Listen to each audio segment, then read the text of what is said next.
Бул жолку каарманыбыз 48 жаштагы Нуржамал Назаркулова. Ал 2008-жылы жесир калганын, ошондон бери 4 баласын жалгыз канатына калкалап багып келатканын айтат. Каарманыбыз балдарымды чоңойтуп, турмушубуз эми оңолуп келаткан учурда жаңыдан кирген үйүбүздүн бир бөлүгүн тилсиз жоого алдырып алып, балдар менен көчөдө калдым дейт.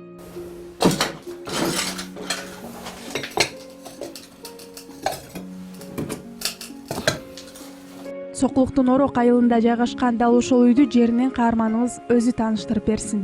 Бул үй мына ушул жылдын 2019-жылдын 27-декабрь күнү өрттөнүп кетти. Ичине кирип көрсөңөр болот.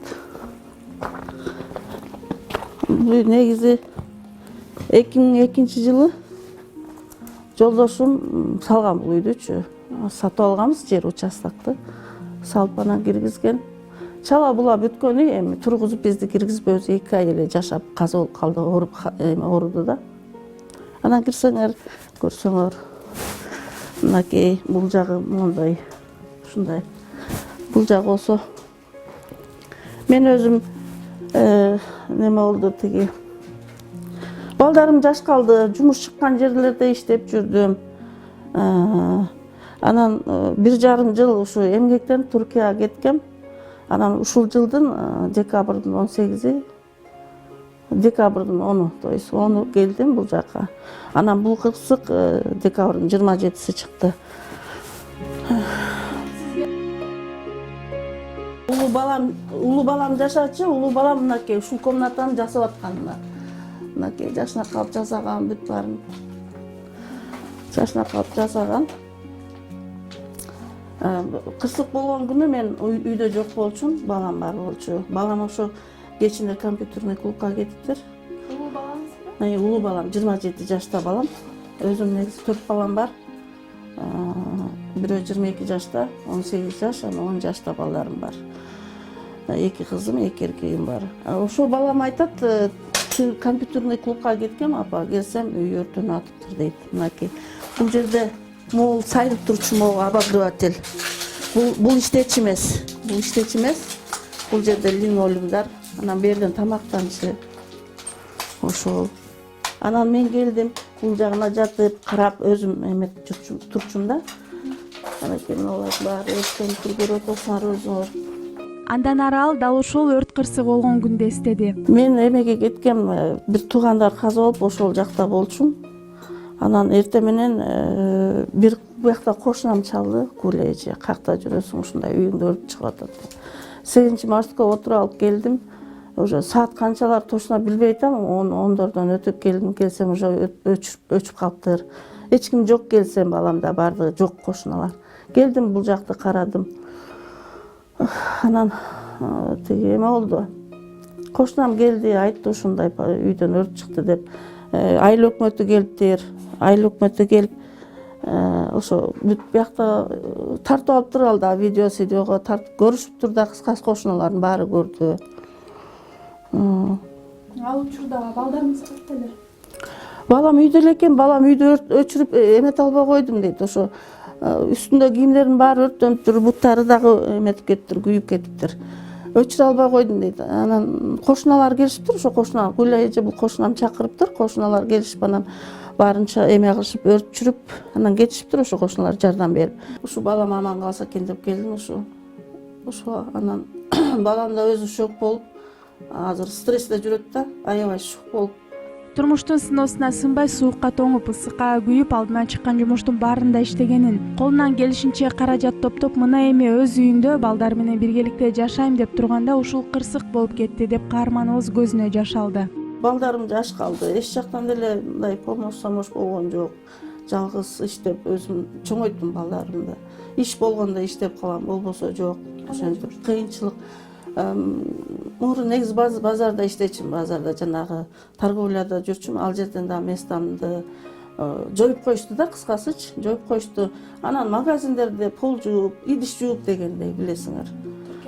Түркияда болсо сиделка болуп иштедим ал жакта. Анан ошо балдардын азабынан келдим да, баягы жалгыз калышты, кой быйыл келейин деп келип, жок дегенде бияк комнаталарымды бүтүрүп алып, чогуу балдар менен жашайм деп. Ошо ушундай кырсык болуп кетти.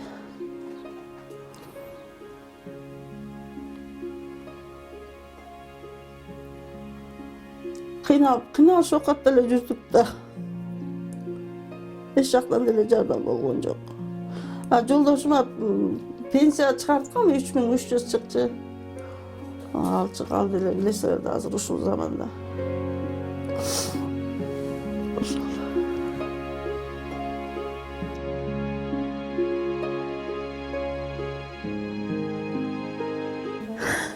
Татал эме татал да. Жалгыз эч нерсе жеткизе албай жүрдүм. Балдарым жаш калды, чиедей. Азыр ошо улуу баламда 27 жашта баламда сатыр синеси бар. 22 жашта баламдан оорукчал. Кыздарым жаш. Бири 18-де, бири 10 жашта. Ошол. Эмне деп айтарымды азыр билбей турам.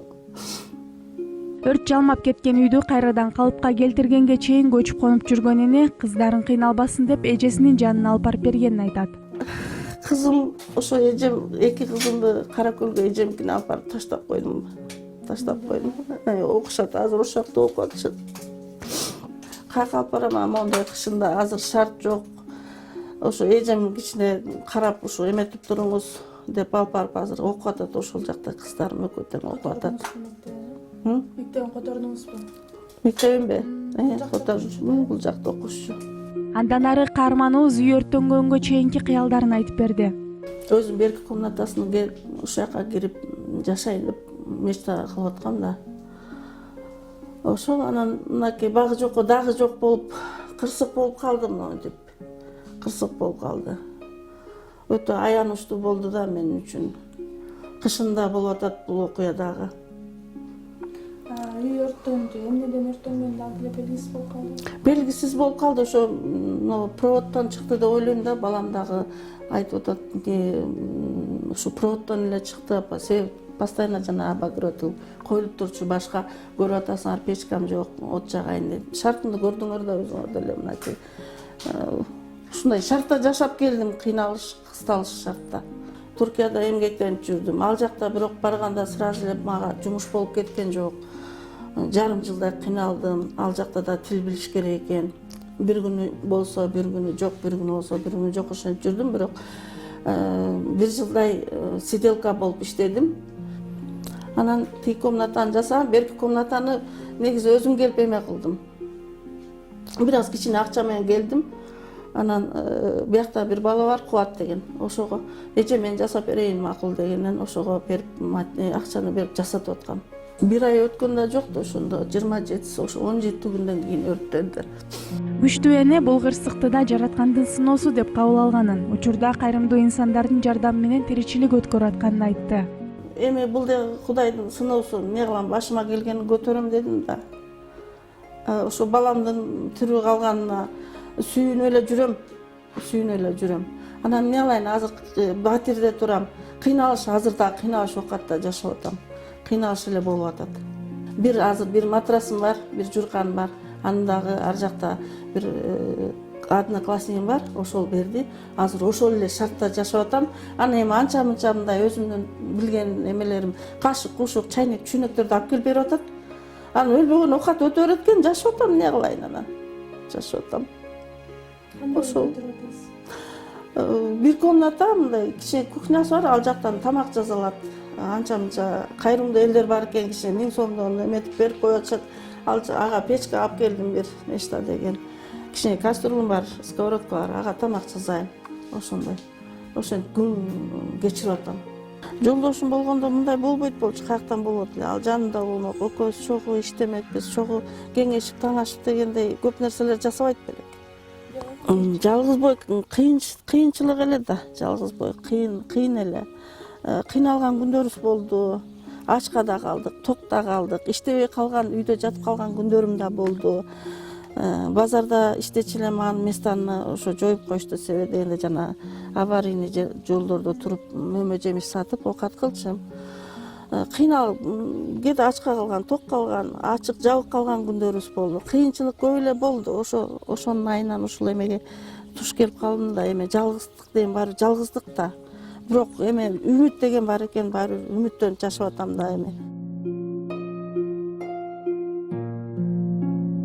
Нуржамал Назаркуловага жардам берүүнү каалагандар экрандагы номер аркылуу байланышса болот.